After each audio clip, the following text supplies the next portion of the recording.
que tem feito a diferença nessa cidade e que vocês possam alcançar essa cidade inteira para Jesus. Amém. Amém.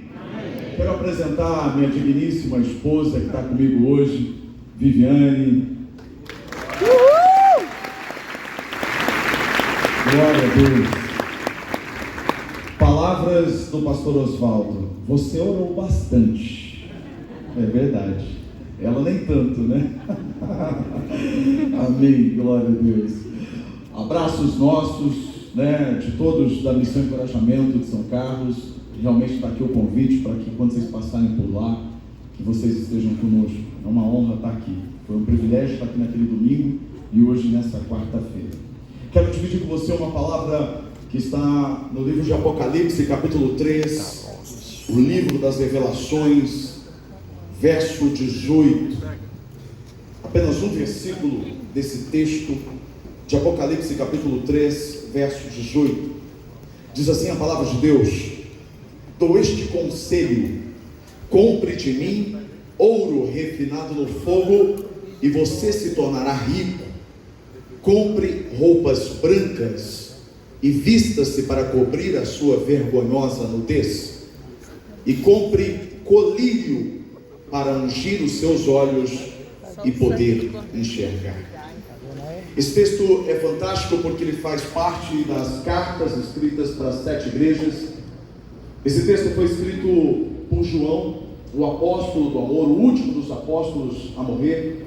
Ele estava na ilha de Patmos quando ele teve a revelação, o livro de Apocalipse, das coisas que ainda estão por acontecer, mas também mensagens para aquelas igrejas daquela época que valem tanto para nós hoje. Eu costumo dizer que esse trecho da Bíblia, ele se aplica muito para nós, porque não se trata daquilo que a gente acha que tem. Esse texto trata daquilo que Deus sabe que a gente precisa. Uma coisa é o que você acha que tem, ou o que você acha que precisa. Outra coisa é aquilo que Deus tem certeza de que você precisa. A igreja de Laodiceia era uma igreja muito rica. Ali funcionava um centro financeiro e eles achavam que tinham tudo. Mas o Senhor, quando envia uma mensagem para eles, deixa claro que eles precisavam comprar um ouro refinado no fogo, um ouro diferente daquele que eles estavam acostumados. Na verdade, a riqueza de Deus, ela não pode ser guardada num cofre, ela não pode ser roubada pelos ladrões, ela não pode se deteriorar. É esse tipo de riqueza que nós precisamos correr, buscar, valorizar e aceitar através do sacrifício de Jesus Cristo. Segunda coisa, o segundo conselho é: compre roupas brancas. E também aqui é uma alfinetada muito bem dada por Jesus para aquela igreja, para aquela cidade, porque os historiadores mostram que Laodiceia era um centro de produção de lã.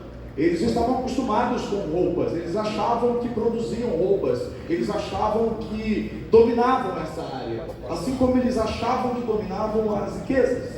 E mais uma vez o Senhor diz para eles: vocês precisam comprar de mim roupas brancas, para que vocês se vistam, e que essa vergonhosa nudez de vocês não seja demonstrada para os outros. Deus está falando de santidade, o Senhor está falando de um outro tipo de roupa.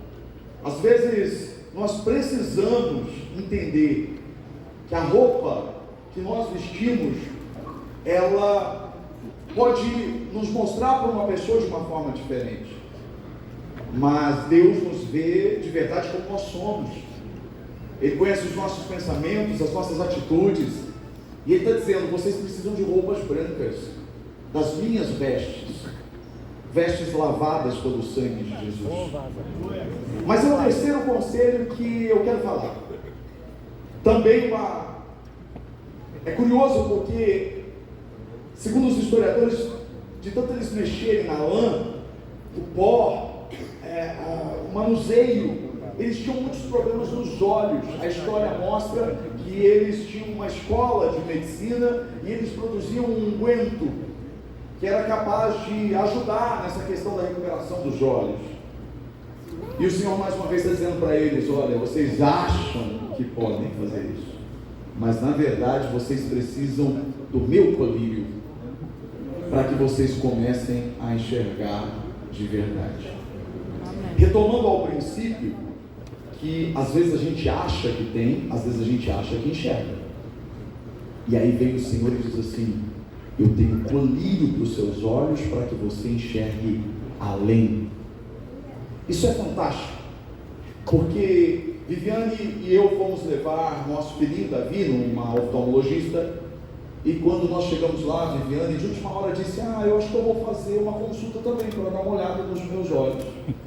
E eu comecei a rir porque a doutora falou: Viviane, você não está enxergando nada, você vai ter que colocar um grau mais forte. E eu comecei a rir, com todo o respeito, e eu ri e falei: nossa, meu Deus. Ela falou assim: e aí, Juliano, você quer passar também? Eu falei: vamos. Quando eu fui, sentei naquela cadeira, percebi que eu estava com 2 graus. Meu Deus, eu achando que enxergava tudo. Na verdade, eu estava cego. E aí saí de lá com a receita para comprar os óculos que eu estou usando hoje. Então, falar sobre os olhos é interessante, porque os olhos, eles são poderosos. Eles inspiram músicas, eles inspiram poesias, e não é apenas por conta da beleza, porque eles podem ser azuis, eles podem ser verdes, eles podem ser castanhos, mas os olhos, eles têm poderes incríveis, porque eu posso olhar nos teus olhos e saber se você está triste ou se você está feliz, nos teus olhos e saber se você tem medo ou se você tem coragem. Eu posso olhar nos teus olhos e saber se você está falando a verdade ou se você está mentindo, porque os olhos são capazes de dizer muito mais do que a boca fala. Os olhos são capazes de revelar os segredos do nosso ser. Mas eles são poderosos porque são mais de 60 mil fios encapados em cada um deles, 120 mil veias. Esses compartimentos dos nossos olhos, eles captam a luz. Como é que você acha que você enxerga? Os nossos olhos têm o poder de captar a luz que está aqui. Enxergamos porque tem luz nesse ambiente. Então os nossos olhos captam essa luz e em milésimos e milésimos de segundos levam essa luz até o nosso cérebro. E aí o que é interessante? Se todos nós temos o mesmo processo biológico, por que nós enxergamos diferentes uns dos outros? Às vezes você olha para uma situação e enxerga de um jeito. Às vezes a pessoa que está do seu lado enxerga a mesma situação de uma outra forma. Se Leonardo da Vinci disse que os olhos são a janela da alma, Jesus foi muito mais profundo ao afirmar que os olhos são a porta de entrada da alma. Ele não disse com essas palavras, mas certa vez ele disse para os seus discípulos: se os teus olhos forem bons, todo o teu corpo terá luz, porém se os teus olhos forem maus, todo o teu corpo viverá em trevas. Como é que eu posso ter os olhos bons? Como é que eu posso ter os olhos maus? Na verdade, os olhos, eles só captam a luz, e eles levam essa luz até o nosso cérebro, e o nosso cérebro faz a interpretação daquilo que chega na imagem que nós estamos vendo. E isso depende da fase que você está vivendo. Isso depende do seu coração. Então, de uma forma resumida, o que define que você vê não são os olhos da sua face, são os olhos do seu coração. Você quer ver? Viviane, por exemplo, como todas as mulheres aqui, elas têm um olhar apurado para as vitrines. Fala que não. Você que é marido, está aí do lado, não é? É um tédio ir ao shopping com ela, não é? Graças a Deus que tem aqueles banquinhos, aqueles sofás, a gente pode ficar lá. Hoje tem celular, a gente consegue ver, né? Porque é terrível. E aí eu me lembro que quando estávamos prestes a casar, Viviane morava aqui em São Paulo, foi lá me visitar, e aí a gente estava nesse período pré-casamento, chegamos, e ela disse assim para mim: vamos ao shopping? falei, claro, querida. Sofredor, shopping. Chegamos no shopping, comprei uma casquinha de sorvete para mim e para ela. E homem é assim, né, gente? Homem ou toma sorvete ou anda, não é verdade? A gente não tem muita coordenação para andar e tomar sorvete, não é verdade? E às vezes a mulher está falando com a gente não sabe se a gente anda, se a gente toma sorvete, ou se a gente ouve e fala com ela. E aí se você fica calado, ela fala assim, o que foi? O que eu fiz? Por que você mudou? Eu falei, não, é que eu estou andando, tomando sorvete e te ouvindo. E a mulher, não, faz tudo ao mesmo tempo. E aí a gente parou em frente a uma vitrine lá, de roupas e tal, e ela toda hipnotizada, e ela comendo o sorvete dela, e eu comendo meu sorvete. Quando eu olho para a Viviane, ela estava quase comendo o guardanapo, o papel. Eu falei, Viviane, ela olhou assim de tão hipnotizada que ela estava naquela vitrine. Porque isso chama a atenção das mulheres. Às vezes a gente saía para as palestras e eu me perdia na cidade, eu sou ruim para me localizar em cidade, né? Você está balançando a cabeça, Wagner? E aí eu perdido e tal, ela disse assim, ó, a gente já passou por aqui. Eu falei, como é que você sabe? Ela falou assim, eu já vi essa vitrine aqui. Né? Mas aí a gente começou a planejar o casamento. Ela mudou o olhar. Ela só olhava para vitrines de casas. O negócio dela era fogão, era geladeira. Por quê? Porque era a fase que a gente está vivendo. Olha os homens. Um homem, né? Vou usar um exemplo aqui para não ficar feio só para as mulheres. Os homens que são apaixonados por carro. Você imagina um carro que você quer comprar. Aí você fala para a sua esposa, olha, estou pensando em comprar um carro X. A partir dali você só vai ver esse carro na rua. Parecia que eles não existiam antes. É porque tudo depende do seu coração, do momento. Quando a mulher fica grávida, eu lembro que Viviane, quando ficou grávida, parece que eu só via grávida na rua. Eu olhava, era tudo grávida, era tudo leite, fralda, eu calculando os preços, era tudo isso, porque era o momento que a gente estava vivendo. Agora tem um detalhe. O problema é quando os olhos do coração, eles ficam doentes. Quando os olhos da face ficam doentes, ainda é possível enxergar com os olhos do coração. Um deficiente visual, por exemplo, ele não enxerga com os olhos da face, mas ele consegue enxergar com os olhos do coração melhor do que muitos de nós, não é verdade? Tem uma história linda de uma menina que nasceu, ela tinha um pequeno problema nos olhos, e a mãe a levou no pediatra, ele passou um colírio errado, e essa menina ficou cega completamente. Misericórdia. O pai morreu, a mãe tinha que trabalhar, e ela foi criada com a avó. E ela desenvolveu habilidades fantásticas.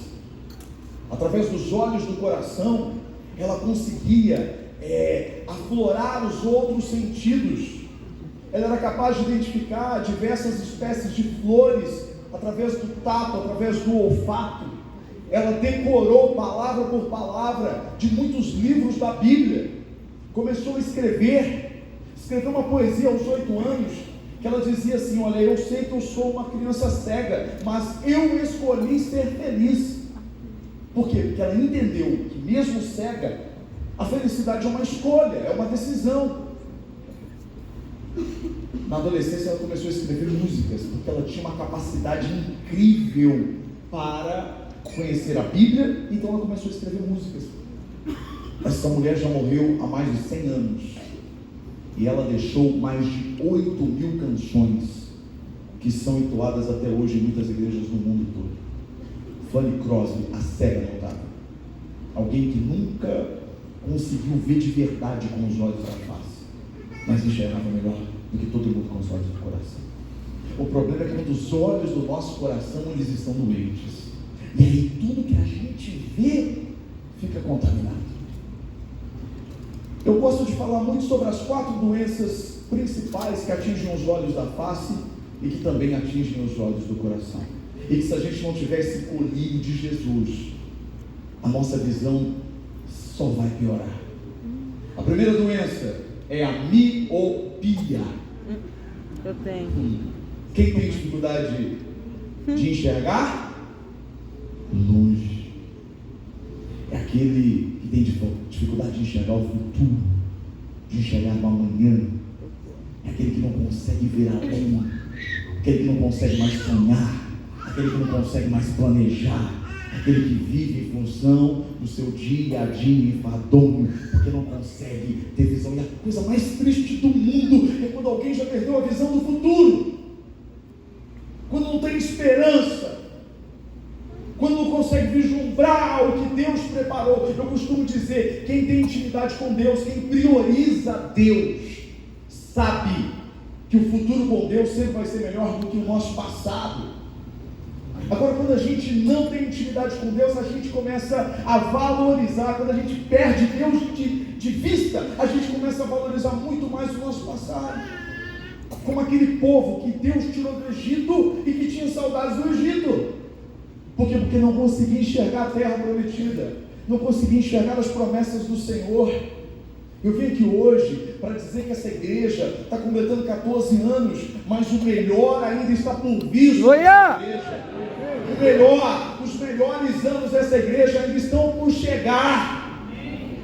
Mas isso começa com todos vocês, porque vocês precisam ver além, vocês precisam ver os anos seguintes. Eu costumo dizer, você sabe que Deus fala comigo muito através das analogias, sempre foi assim, das coisas do dia a dia, as coisas simples, porque eu entendia mais, e para ajudar outras pessoas a entenderem os princípios da palavra de Deus. E uma vez Deus falou comigo a respeito do bolo de chocolate. Deus tem um bolo de chocolate. Eu quero que você compare o seu futuro a um bolo de chocolate. Mas não é qualquer bolo, não. É um bolo maravilhoso. Está escrito o seu nome. E ele está te esperando em um determinado momento da sua vida. Por que é importante você enxergar esse bolo de chocolate? Esse bolo de chocolate que representa o plano de Deus, o propósito para você, o futuro que ele tem para você. Por que é importante você enxergar esse bolo de chocolate?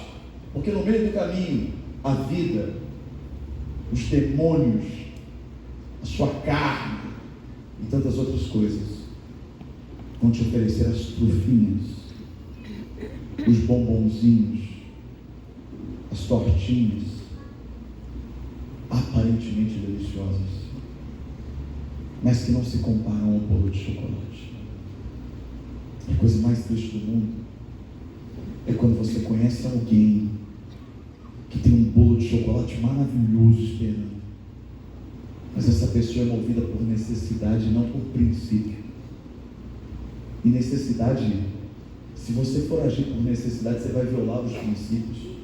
Se você for agir pelo que você está vivendo agora, você não consegue esperar o futuro que Deus tem para você. E é aí que tem tanta gente frustrada, porque negociou, porque aceitou as trufas no meio do caminho. Quando chegou o bolo, perdeu o interesse pelo bolo.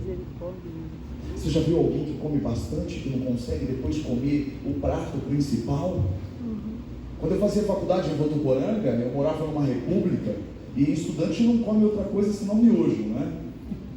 E aí chegou o domingo, eu falei, hoje eu vou comer uma coisa diferente. Comi 2 sabores de miojo diferentes. Comi tudo. Deixei sobre a pia o prato. Quando que eu fui sentar no sofá, um amigo meu chegou lá na porta da República, buzinando. Ô Juliano, vem aqui. Eu falei, o que foi? Ele falou, vamos lá em casa que minha mãe quer falar com você. Eu falei, agora, é sua casa, agora, vamos lá. Cheguei lá, meu Deus, tinha um almoço que eu nunca tinha visto na minha vida de estudante.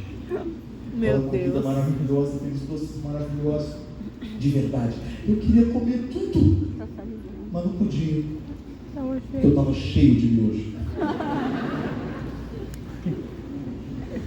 Tem graça aqui, não tem? Oh, Deus. Mas não tem graça nenhuma quando se trata da nossa vida.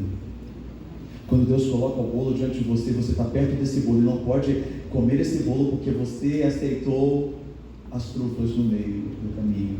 Meu Deus. Eu estou falando de ver o futuro. Eu não estou falando de viver o futuro. Porque quem vive o futuro sofre de doenças psicossomáticas, ansiedade e tantas outras coisas. Não se trata de viver, se trata de ver. Porque quem enxerga o futuro não negocia no presente.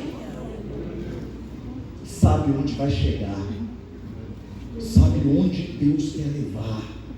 Eu falo muito isso lá na igreja. Nós estamos no 6º ano de igreja. Quando eu vim aqui, eu não tinha anunciado isso aqui ainda. Estamos agora no começo do ano de mudança. Vamos para a casa noturna mais tradicional de São Carlos. São 68 mil metros quadrados. A área de culto vai ser ampliada para quase 3 mil pessoas. E eu sempre digo para eles, eu digo assim, olha, deixa eu dizer uma coisa para vocês. Tudo que nós estamos vivendo, ou tudo que estamos prestes a viver, nós enxergamos desde o primeiro dia que começamos. Deus me deu uma visão. Hoje essa visão é compartilhada. A visão não ficou só em mim, ela é compartilhada com a igreja. Mas Deus me deu uma visão do que Ele tinha para São Carlos, e eu vivo nessa visão. Você que é empreendedor, você que é empresário, você que é estudante, você que é dona de casa, você perdeu a expectativa, você perdeu o brilho do olhar. Você não consegue contemplar por causa das circunstâncias. Eu vim aqui hoje para resgatar isso em você. Eu vim aqui hoje para dizer que Deus quer que você enxergue além do que os seus olhos estão vendo. Amém. E para isso você precisa de colírio. O colírio do Espírito Santo, o colírio de Jesus. Deixa esse colírio vir sobre você e fazer você enxergar mais do que você já enxergou até hoje.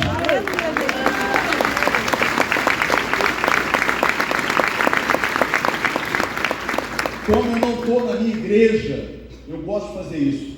Olha para a pessoa do seu lado e diga para ela assim: você precisa enxergar além. Você precisa enxergar além. Jesus amado. Essa não é uma tarefa fácil. Você pode sair daqui já pensando, e eu tenho absoluta certeza, o Espírito me testifica que ele, enquanto eu estou pregando, ele está lembrando do bolo de chocolate de muitas pessoas. Bolo que já estava do lado, bolo que você já tinha esquecido, você já estava prestes a aceitar a trufa, prestes a aceitar o bolinho, mas hoje o Senhor está dizendo para você, você precisa voltar a enxergar.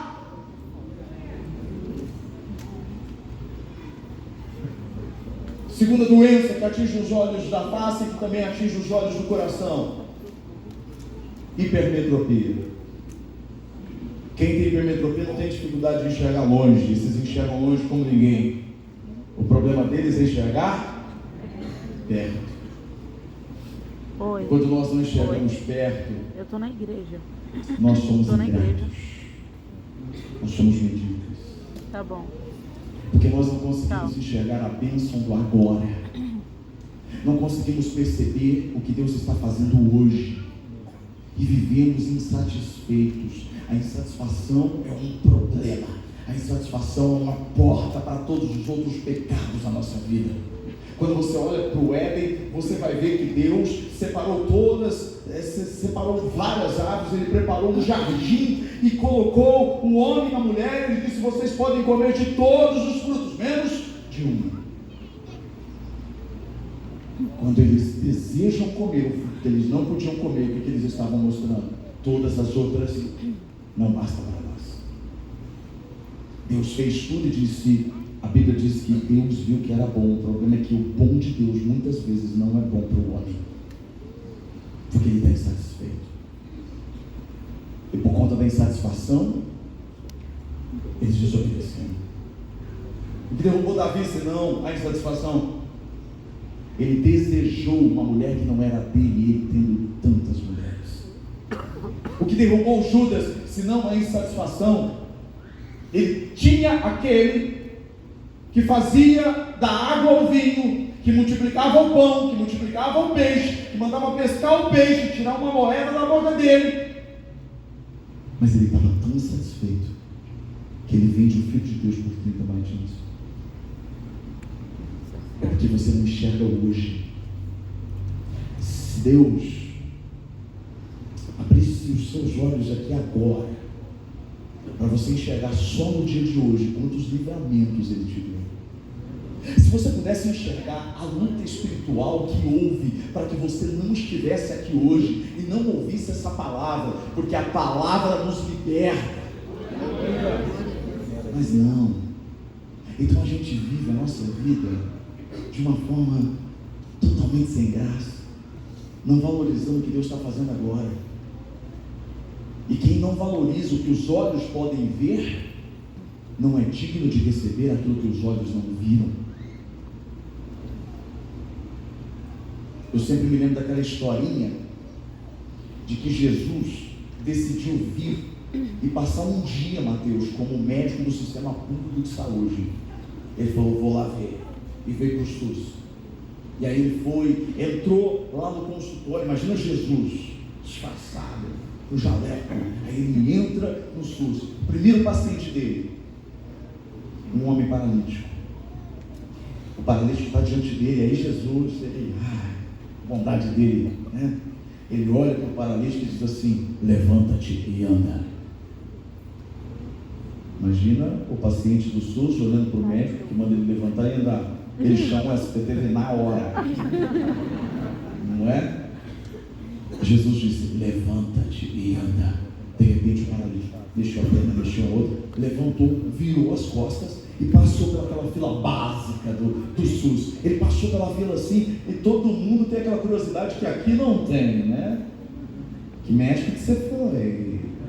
Quando alguém vai no médico, você quer saber quem é ele, que ele passou para você. E aquele que gosta mesmo, a minha mãe é assim, né? Deve estar me assistindo agora. Toda vez que eu chego em Cardoso, a minha mãe pega a vasilhinha dela e fala, olha esse remédio novo que eu estou usando. Eu falo que a minha mãe, ela ama chegar na farmácia e dizer assim, ei, tem uma novidade esse mês. Beijo, mãe, te amo, viu? Mas a verdade é que todo mundo queria saber quem era o médico. E ele passando assim, o que aconteceu com você? Poxa, aquele cara entrou numa cadeira de roda e agora ele estava andando. Ele olha e fala assim, eu nem sei o nome desse filho da mãe. Acredita que ele nem colocou a mão em mim? E saiu andando.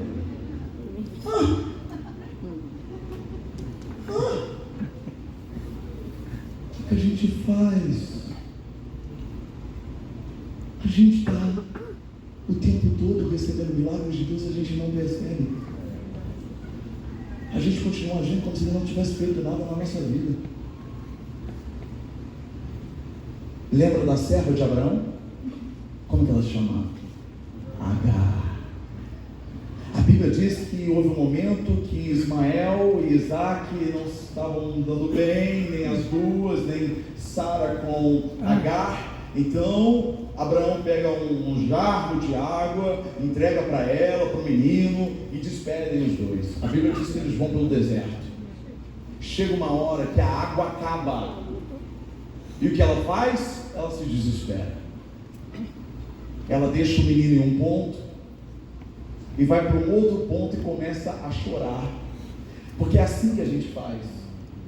Quando a gente não está enxergando o que está acontecendo, a gente não está discernindo o que está acontecendo diante dos nossos olhos, e a gente abandona o que nós temos de mais precioso, a gente pisca e a gente vai chorar. Só que a Bíblia diz que um anjo do Senhor aparece para ela e diz, mulher, o que você está fazendo? E olha o que ele disse, eu ouvi o choro do menino. E olha o que ele fez. A Bíblia diz que o anjo tocou nos olhos dela, e os olhos dela foram abertos. E o que ela viu? Um poço bem do lado dela. Às vezes nós estamos tão cegos que nós não conseguimos enxergar a solução que Deus colocou, que está diante dos nossos olhos, está tão perto da gente. Quem sofre de hipermetropia morre de sede ao lado de um poço. Eu declaro em nome de Jesus Cristo que o colírio de Jesus Cristo está sobre você, está sobre essa igreja, e vocês vão celebrar os milagres diários, vocês vão valorizar o que Jesus está fazendo hoje. Quem é grato pela vida que tem, quem é grato pela igreja que tem, quem é grato pela família que tem, aleluia! Meu Deus! Dariam tudo para estar aqui hoje, sentados onde você está, ouvindo a palavra que você está ouvindo, mas elas estão lutando as suas guerras, estão nos seus hospitais.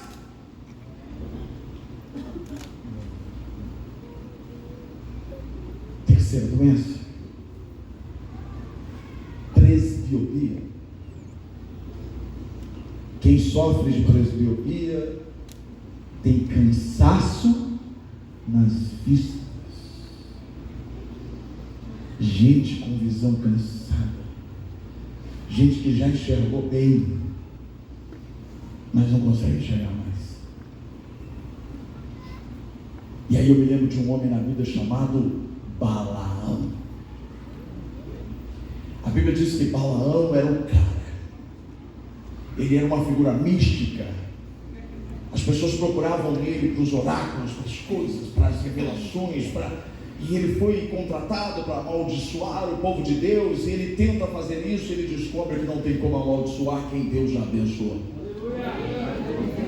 Mas interessante é que a Bíblia diz que ele estava na sua jumenta, pocotó, e de repente aparece um anjo, mas o homem que era o cara não enxergou o anjo, mas a jumenta viu. Sabe o que mais me preocupa? É que tem muita gente que acha que enxerga, mas a jumenta está enxergando mais que ele, está enxergando mais que ela. E que comportamento tem alguém que acha que enxerga, mas já não enxerga mais? Vamos para a Bíblia. A jumenta está lá, ela enxerga um anjo. O que a Bíblia diz que a jumenta fez? Ela parou imediatamente. E o que ele fez? Ele bateu na jumenta. Porque quem não enxerga fica bravo com quem enxerga. Quem já não consegue mais ver tem horror a quem está vendo. São pessoas que já estão com a visão cansada, e você tem que tomar cuidado com essas pessoas, porque essas pessoas, elas chegam perto de você e elas mudam o ambiente, elas mudam a atmosfera para pior. Você está bem, essa pessoa chega e fala: ih, tá calor, hein? Você está bem, tá calor, hein? Daqui a pouco você está tirando a roupa, você vai estar calor mesmo. Por isso que você tem que tomar cuidado para quem você vai falar do seu bolo de chocolate, meu filho, de quem você vai falar do futuro. E se você falar para alguém com visão cansada, sabe o que ele vai fazer? Vai derrubar o seu bolo e vai pisar em cima, igual o seu Madruga pisava no chapéu dele. Porque ele não consegue ver, e ele não suporta lidar com pessoas que enxergam. São pessoas com visão cansada. Não tem aqui, tá? Mas tem lugar onde foi anunciado, por exemplo, agora há pouco, o especial musical de Natal. Tantas pessoas aqui, que alegria, né? Eu vi aqui, poxa, que legal. Quem tem visão cansada fala: precisa disso? Todo ano é Natal. Jesus nem nasceu no dia 25. Isso não é coisa de crente.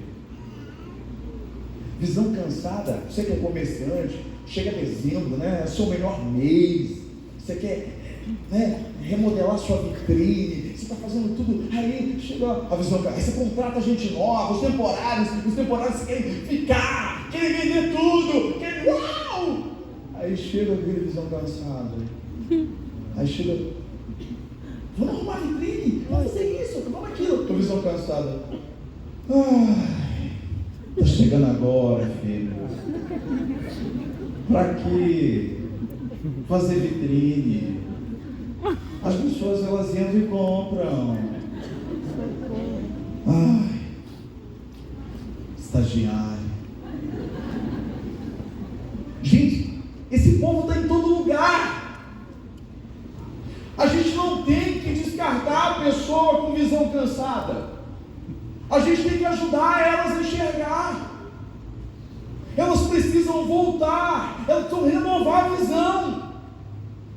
E você sabe que visão cansada, depois dos 40, a gente já começa a ficar naturalmente com a visão cansada. É natural isso.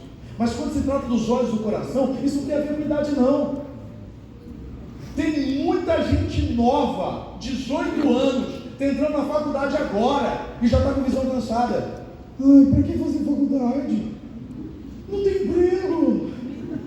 Dificuldade, vou ter que pegar um ônibus, depois é isso, depois aquilo.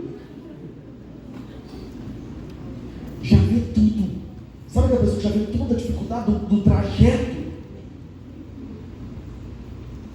tem gente que é mais velha. Eu gosto de usar o meu sogro, tá vendo também agora lá na internet. Beijo meu sogro, italiano. E o meu sogro, quando eu comecei a namorar a Viviane, eu me lembro que teve um dia que ele cheguei lá na casa dele para visitar lá em Avaré, e ele estava bravo, vermelho, sabe aquele italiano vermelho, bravo? Eu falei, o que foi, seu Carlos? Ele falou, é um absurdo, onde esse mundo vai parar? Eu tenho um amigo que está namorando uma moça. Eu falei, nossa, seu Carlos, sério? É um absurdo, pouca vergonha. Eu falei, nossa, seu Carlos, e quantos anos tem seu amigo? 83! Olha, cabezado, está namorando uma moça.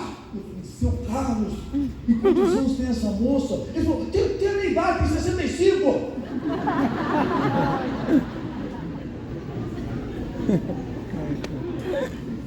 Vai.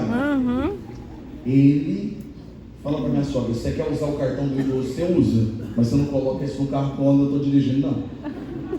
Deixa a vaga para os velhinhos. Mas eu acho legal isso. O cara que enxerga. Meu avô morreu, fui ao velório. Quando eu cheguei tinha um tio meu do lado do caixão. Eu não vi ele há muito tempo. Falei, tio, tudo bem com o senhor? Ele é. Eu achei que fosse só do meu avô, né? Ele, estou levando a minha vida. Eu falei, mas está tudo bem? Ele falou, estou esperando. E mostrou para o meu avô. Eu falei, o senhor está esperando? O senhor está esperando o avô? Ele, não, estou esperando o caixão. Eu falei, tio, o senhor está esperando o caixão? Eu falei, mas quantos anos o senhor tem? Ele, tem 53. Eu falei, tio, mas o senhor está doente? Ele falou, não, mas nunca se sabe. Nossa. Visão cansada, meu irmão, você pode pregar, você pode falar, você está falando, Deus está liberando decreto, Deus está liberando palavra, essa pessoa sempre olhando para o lado da sua. Já passei dessa fase de pegar uma palavra, de recebe. Não, em nome de Jesus, meu filho. Hoje o Senhor vai renovar a sua visão. Você não vai ver o problema, você vai ver a solução. Aleluia!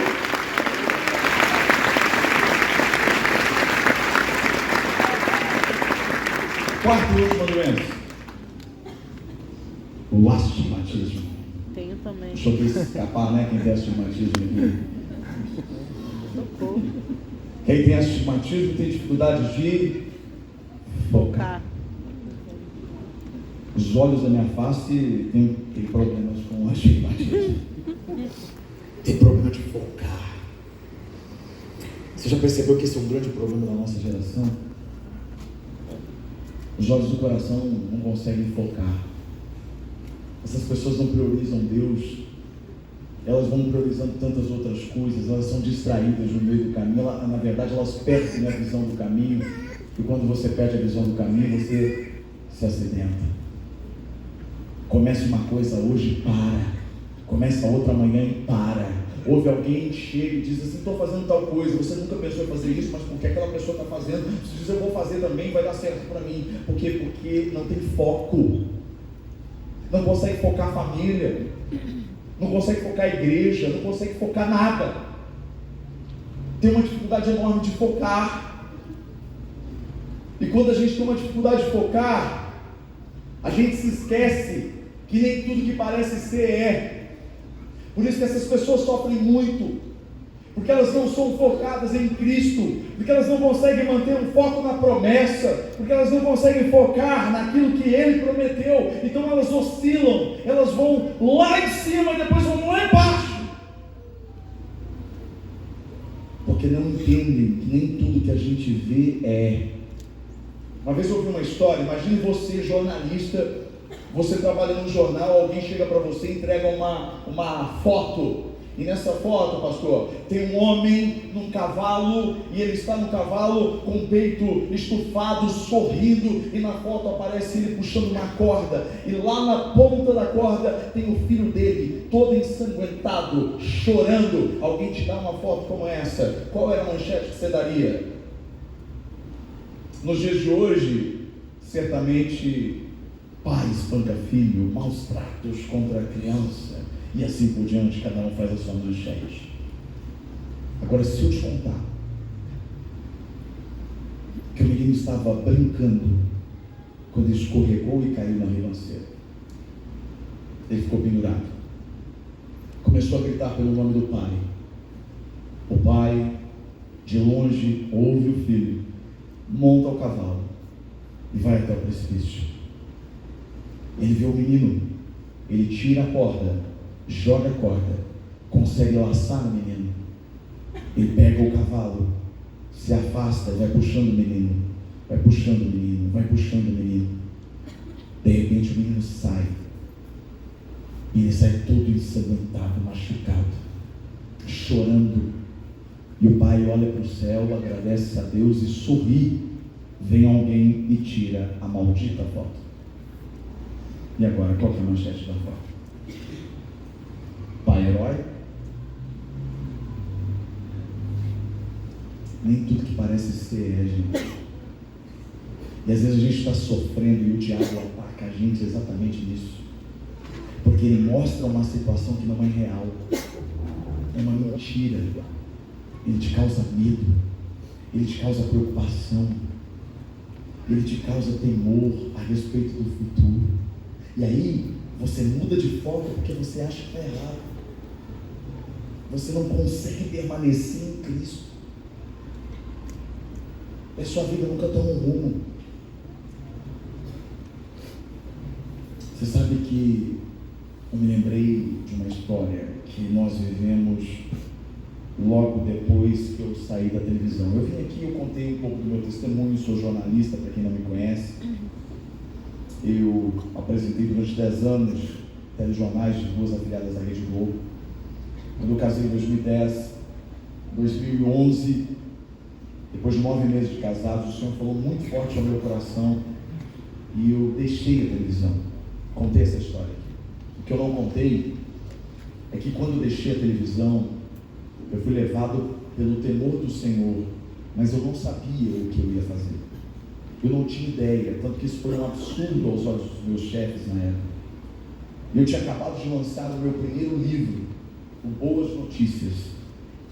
Eram reflexões que antes eu escrevia para o site da Lagoinha, lá de Belo Horizonte. Eu peguei e compactei essas reflexões e fiz o meu primeiro livro. Eu achava que, de repente, eu poderia começar com os livros e que poderia viver com isso. Até o Senhor me dizer exatamente o que eu ia fazer. Eu fiz 2 mil livros para começar. Fiz lançamentos em 8 shoppings da região. Vendi 500 livros. Vender livro era muito difícil. As pessoas iam lá para tirar foto porque eu era apresentador do jornal, mas elas não compravam muitos livros. Eu tinha 1.500 livros na minha casa. E aí um dia eu fui pregar na casa de um empresário, e ele olhou para mim e disse assim: Juliano, vamos vender os seus livros nas minhas lojas. Eu falei, nossa, eu pensei na hora, falei, olha Deus, como o senhor é bom, sair da TV, de repente essa oportunidade, né? Eu falei, quantas lojas o senhor tem? Ele falou, eu tenho 380. Eu falei, o que, 380 lojas? Ele, sim. Eu já comecei imaginando meu livro no Brasil inteiro, do mundo. Boas Notícias, Good News. A Viviane olhou para mim com um olhar assim, sabe, de Espírito Santo. Eu ignorei o olhar dela, falei, é de Deus, você não está enxergando isso, é de Deus, é de Deus, é de Deus, você não está enxergando, você não está enxergando. Meu Deus. Eu falei para o empresário, o problema é que eu não tenho dinheiro para fazer o livro, porque eu pedi demissão da TV, eu saí sem nada. Eu não queria ficar mais nem um minuto lá. Ele falou, Juliano, não tem problema. Vamos fazer pouquinho, vamos fazer 5.000. Eu falei, então, mas eu não tenho nem para fazer 5.000. Ele falou, não tem problema. Eu faço, você manda as notas para mim, fala para a editora mandar as notas para mim. Eu vendo os livros, passo o dinheiro para você, aí você manda fazer mais, assim vai, fica tranquilo, estamos juntos. Uau! que espiritual. Só que não. Eu mandei fazer os livros.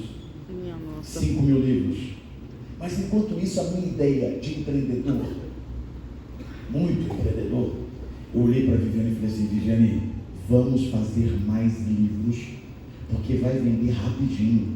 Então vamos fazer mais um pouco, vamos ficar com 4.000 aqui em casa. Porque a hora que 5.000 vender, a gente já tem 4, aí a gente vai faz mais.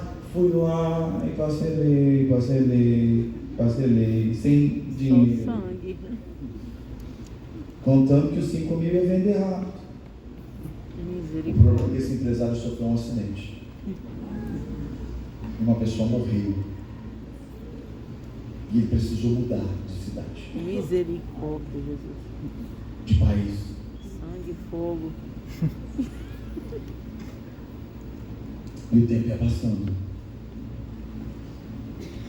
E daqui a pouco a editora manda mensagem para mim e diz assim: ô Juliano, 2 boletos que eu mandei para ele já venceram. E agora? Jesus Foi você que me pediu. Eu liguei na fábrica. Uma pessoa me atendeu e disse assim: Juliano, nossa, que bom que você ligou, eu queria tanto falar com você. É sobre os livros, né? E já estão vendendo nas lojas. Essa pessoa disse assim para mim: não está vendendo e nem vai. O sócio dele disse que você pode vir buscar os seus 5.000 livros, porque ele não vai vender livro nenhum na loja dele. Eu falei: mas o sócio, o irmão dele falou assim: não, pode vir buscar. Ele falou que não. Eu falei: quero falar com ele. Eu falei com ele, ele foi muito grosso comigo. Eu desliguei o telefone e chorei muito com o Viviane.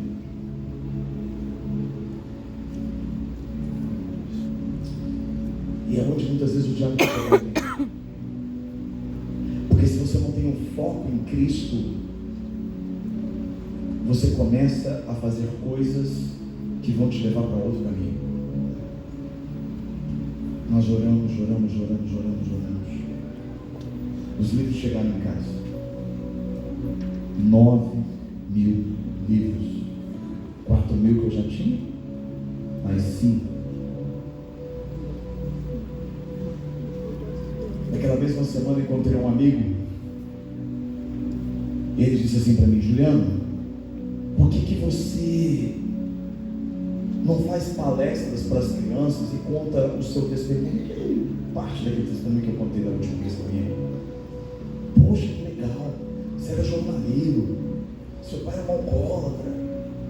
Poxa, você apresentou o jornal, caramba, isso aí vai incentivar demais as crianças. Eu falei: mas eu nunca vi uma palestra. Ele: não, faz, conta a história. Eu vou marcar com o prefeito, de uma cidade vizinha. E quando eu cheguei lá, eu nunca tinha visto uma palestra, eu nunca tinha feito uma palestra, eu tinha pregado, mas não uma palestra.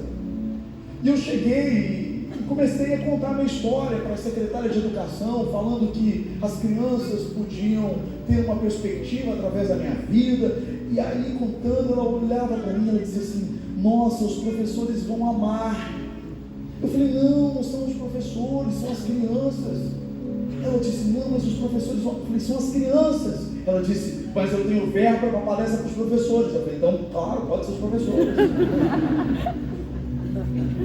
Ela olhou para mim e falou assim: quanto custa a sua palestra? Eu nunca tinha visto uma palestra na vida, não sabia quanto custava uma palestra. Eu falei para ela: não, a senhora pode comprar livros, compra alguns livros. Olha, ela falou: e quanto custa o seu livro? Aí eu falei livro para ela, quanto custava. Ela pegou a calculadora, fez uma conta e disse assim: ok, eu quero 700. Eu falei: o quê? 700 livros? Mais do que tinha vendido em todos os lançamentos.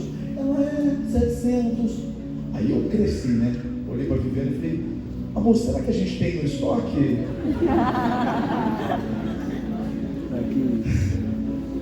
Só Deus, eu e ela sabemos que tínhamos 9.000.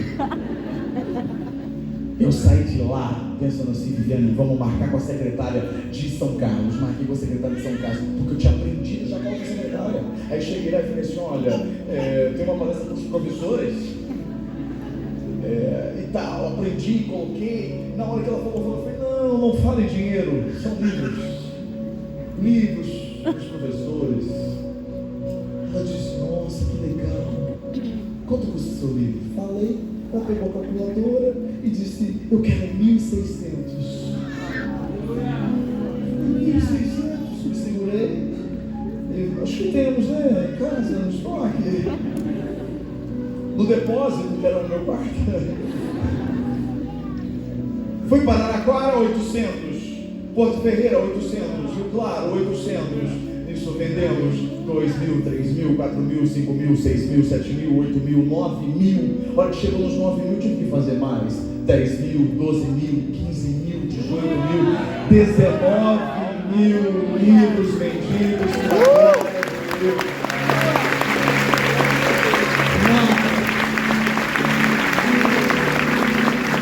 Quando chegou nos 19, eu comecei a cobrar pelas palestras, e aí não foram mais os livros. Mas eu quero te mostrar uma coisa: o diabo quer fazer você enxergar uma situação como o fim de tudo, mas às vezes é o começo de uma nova história, é o começo de um novo capítulo.